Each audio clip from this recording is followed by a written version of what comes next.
Ladies and gentlemen, it's a great honour to be invited to address you today, and thank you very much indeed for those kind words, Ambassador. Before I start, I'd just like to pay tribute to what the Centre does. I think it's tremendously important that we should all realise that when decision makers and journalists all around the world want to know what's really going on in Jerusalem and Israel, they turn to Dori and the Centre, and I think we should all salute that. For long, I have been considered a convinced Zionist, said Lord Balfour on the 12th of July 1920 at a meeting at the Royal Albert Hall in London held by the English Zionist Federation under the chairmanship of Lord Rothschild to celebrate the conferment of the League of Nations mandate for Palestine on Great Britain and the incorporation of the Balfour Declaration into the San Remo Declaration that April, which later formed part of the Sèvres peace treaty with Turkey that was signed in August. Who would have thought 5 or 6 years ago that a speaker at the Albert Hall, Balfour continued, would be able to recount as an established fact that the great powers of the world had elected to accept the declaration, had consented to give a mandate to the country which, at all events, is in the forefront among those who desire to see this policy brought to a successful issue. These are happy results. These are results on which we may all congratulate ourselves, he said, as we can, ladies and gentlemen, 100 years after the declaration today. But it's worth looking back at the extraordinary concatenation of events and pressures, high idealism and low manoeuvre, hopes and fears and dreams that brought a British Foreign Secretary in the midst of a devastating world war to give expression to those 67 words that breathed life into Zionism, a Zionism that he and several of his cabinet colleagues undoubtedly felt, but which in almost any other circumstance would have laid dormant as a long-term vague aspiration rather than be expressed as the official immediate policy of His Majesty's government. In the speech just quoted, Balfour spoke eloquently of the central importance of idealism to the Zionist cause. Yet it took far more than just idealism to create the declaration.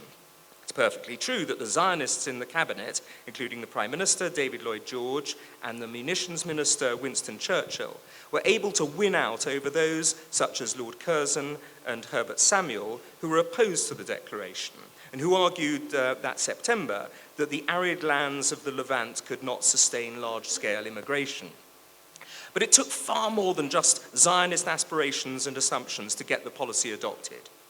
I am convinced, said Balfour, that none but pedants or people who are prejudiced by religious or racial bigotry would deny for one instant that the case of the Jews is absolutely exceptional and must be treated by exceptional methods. The Foreign Secretary, of course, might have thought that, but the British Foreign Office did not agree. For all the political factors to align, it took not only a world war, but one that by the summer and autumn of 1917, when the declaration was being debated in cabinet, Britain was no longer certain of winning. The Battle of Passchendaele had been fought since late July and was ending in a bloody stalemate. Unrestricted U-boat warfare was bleeding Britain dry. The Austrians had nearly knocked the Italians out of the war at the Battle of Caporetto in October, and Russia was in ferment after the February Revolution, which was only days away from the November one, which opened a terrifying prospect of a Russo-German peace that would throw dozens of German divisions onto an already exhausted Western Front. Against all this, the Balfour Declaration offered an appeal both to Russian Jews, who were thought to be influential in both the Kerensky and Bolshevik governments, but also to German and Austro-Hungarian Jews, which British statesmen, rightly or wrongly, thought might be attractive. American Jews were also a target audience for the declaration. So cynical manoeuvre was therefore not wholly absent in Balfour's thinking in 1917. A key point when considering the Balfour Declaration is not to try to impose modern-day political concepts onto the actions of the Lloyd George Cabinet of 1917, concepts that would have meant little or nothing to them at the time. The primary one, of course, is the national self-determination of Arab peoples. The fact that the great majority of the population of Palestine was Arab in 1917 was not thought of as an insuperable objection to having a national homeland for the Jews here. Because in those days, different peoples, languages, and ethnic and racial groupings were expected to exist together under the overarching protection of the Ottoman, German, French, British, and Austro-Hungarian empires. The Palestinian Arabs under the Ottomans were in that sense considered like the Ruthenians, the Sudetenans, Transylvanians, Romanians in Hungary, and Hungarians in Romania, or any other group that had their own ethnicity, but not their own nationhood or even nascent sense of nationhood, let alone an established national identity. Democracy, in terms of one man, one vote, was not a factor in British imperialist thought, whereas development was. British statesmen assumed that Jews would develop the Holy Land in the astonishingly productive and impressive way that people of British origin already had developed their countries in East Africa, South Africa, Malaya, Australia, New Zealand, and so on, at a time when the left had not turned the word settler into a pejorative term. When it was still a term of approbation, it was widely recognized that amongst those who benefited most from the work of settlers were the native populations, in terms of shared communications, irrigation projects, employment, transport infrastructure, massively increased food production, and so on. Balfour assumed the Jews would make the desert bloom in the Holy Land, and also that the Palestinians would jointly benefit from that. And of course he was right. The whole League of Nations mandate system, not just in the Holy Land, but everywhere, was thought of primarily as a developmental construct as much as in terms of grand strategy or empire. At the time of the declaration, Britain was encouraging nationalism across the Middle East. Of the Turks in the speech that I've quoted, Balfour said that Britain, quote, has freed them, the Arab race, from the tyranny of their brutal conqueror, who has kept them under his heel for these many centuries. I hope they remember it was we who established the independent Arab sovereignty of the Hejaz. The revolt against the Turks in 1917 was a nationalist one, and Zionism was hoped to be part of that and not antithetical to it. Unlike Bedouin nationalism, however, which was an established fact by 1917, the Palestinian Arabs had shown no propensity to assert themselves against their Ottoman rulers. Indeed, the only time in history that they've ever asserted themselves and their nationalism against anyone has been against the Jews.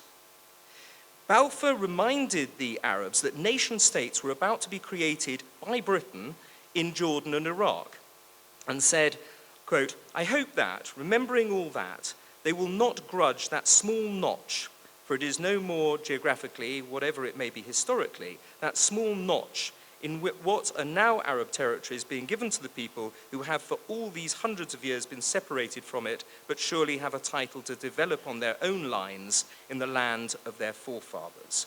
Yet in this, ladies and gentlemen, he was wrong, because Palestine was not an Arab territory in any legal sense, since it passed from the Ottomans who had held it since 1517, and 3 centuries is easily long enough to establish complete legal title, to the League of Nations in 1920. Nor was he right to say that the Jews had for centuries been separated from Palestine, because Jews had lived there in different numbers and proportions continuously throughout the entire period.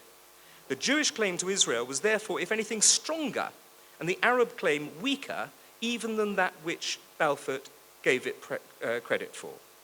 Today, Tobias Ellwood, the British Foreign Office minister, has absurdly tried to rewrite the declaration after 100 years in the light of modern-day sensibilities, saying that Lord Balfour should have inserted a reference to Palestinian political rights alongside the civil and religious ones that modern Israel does indeed recognize, indeed far better than any surrounding Arab state recognizes them for any other community. Yet there was no such thing as Palestine on any Ottoman administrative or political map, and there was no such thing as a distinctive Palestinian national identity at the time of the declaration. So Mr. Ellwood's attempts are an intellectual and historical nonsense. As well, of course, as being gratuitously offensive to Israel in this, the centenary year of the Declaration. In his evidence given to the Palestine Royal Commission chaired by Lord Peel in March 1937, Winston Churchill, who had, after all, been responsible for creating Transjordan and Iraq after the Cairo Conference in 1921, was emphatic about the way in which the British creators of the Balfour Declaration in the Cabinet were thinking back in 1917. And this is what he said. The conception undoubtedly was that if the absorptive capacity over a number of years and the breeding over a number of years, all guided by the British government, gave an increasing Jewish population, that population should not in any way be restricted from reaching a majority position. Certainly not. On the contrary, I think, in the main, that would be the spirit of the Balfour Declaration. As to what arrangement would be made to safeguard the rights of the new minority, that obviously remains open. But certainly we committed ourselves to the idea that someday, somehow, far off into the future, subject to justice and economic convenience, there might well be a great Jewish state there, numbered by millions, far exceeding the present inhabitants of the country, and to cut them off from that would be a wrong. He went on. Naturally, all the Jews in the world would not go and live there, but if it is a centre which will attract Jews from outside, and if the attraction can be kept within the limits of the economic absorptive capacity, there are no limits assigned at all.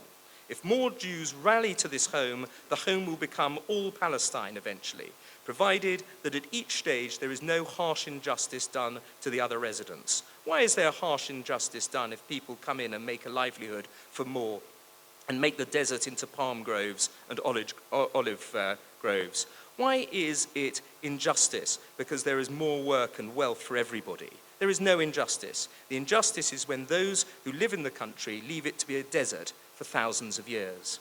When one of the commission members, Sir Horace Rumbold, called the Jews a foreign race to Palestine, Churchill retorted, "A foreign race? Not at all. In the time of Christ, the population of Palestine was much greater when it was a Roman province. When the Mohammedan upset occurred in world history and the great hordes of Islam swept over these places, they broke it all up, smashed it all up. You've seen the terraces on the hills which used to be cultivated, which under Arab rule have remained a desert. I do not admit that the dog in the manger has the final right to the manger, even though he may have lain there for a long time. I do not admit that right," Churchill said. Churchill ultimately asserted the rights of Jews to a national home in Palestine to something even more politically incorrect than Tobias Ellwood would ever imagine, the right of conquest. As he told the Peel Commission, these Arabs were a poor people, conquered, living under the Turks fairly well. They lived fairly easily in a flat squalor typical of pre-war Turkish Empire's provinces. And then, when the war came, they became our enemies.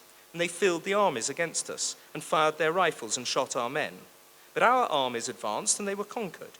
It was not a question of a slow creeping conquest. They were beaten then and at our disposition. Mercy may impose many restraints. The question is how you give them back.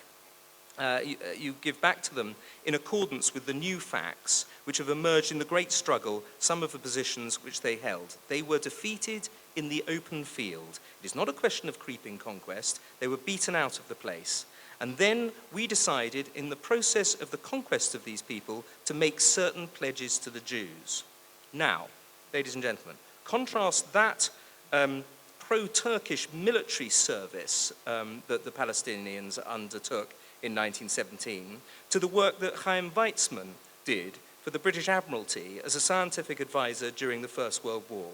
The Weizmann process for making acetone was recalled by Lloyd George in his war memoirs as of the greatest importance to the war effort. So when, on the 13th of June 1917, Weizmann emphasized the importance of Palestine to the security of the Suez Canal to Balfour, he was talking as someone who was naturally helping, was on Britain's side, was supportive. And in those days, ladies and gentlemen, supporting friends over enemies was something that Western powers used to do.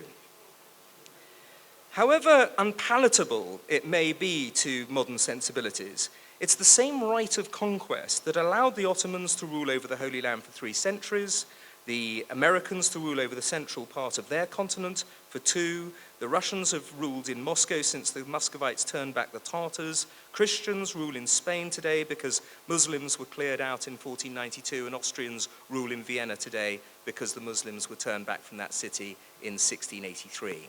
In the mid-20th centuries, the eastern borders of Poland were moved 200 miles to the west because of Russia's victory over Germany. There are dozens of examples, globally and historically, many even more recent. History's losers might not like it, but eventually all of them have had to come to lump it. All except the Palestinian Arabs, who have been encouraged by the UN, the EU, the Foreign Office, the Arab League, and their own myopic leadership that there can somehow be a fundamental revision to this right of conquest, even after 70 years of the State of Israel and even after 100 years of the Balfour Declaration. Lloyd George claimed to know the story of the Jewish people as well or better than that of his native Welsh. When Dr. Weizmann was talking of Palestine, he wrote, he kept bringing up place names which were more familiar to me than those on the Western Front.